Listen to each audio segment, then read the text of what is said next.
నాడు నువ్వు ఓ ఓ ఓ ఓ అని కొట్టుకున్నా నీకు ఆన్సర్ రాదు.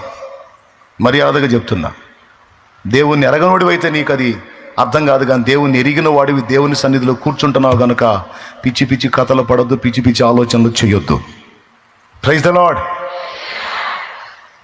నా భార్య మంచిది కాదండి, నన్ను రాచి రంపాన పెడుతుంది, అయినా పర్వాలా పిల్లలు ఉన్నారు కదా, పిల్లల్ని బట్టి అయినా సరే నువ్వు వాళ్ళకి న్యాయం చేయి. పిల్లల ముఖం చూడు, రేపటి రోజున నీ పిల్లలే నిన్ను మెచ్చుకుంటారు.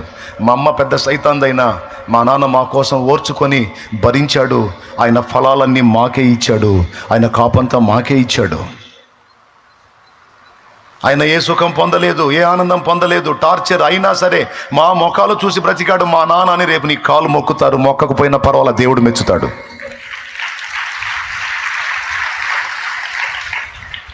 కొంతమంది ఆడపిల్లలు భర్తను విసర్జించి వేరే వాడి ఆకర్షణలో పడి వాడి వెంట వెళ్ళిపోయే వాళ్ళు ఉన్నారు, కుటుంబాన్ని నిర్లక్ష్యం చేసి ఉన్నారు. కష్టపడి తీసుకొచ్చి పొద్దంతా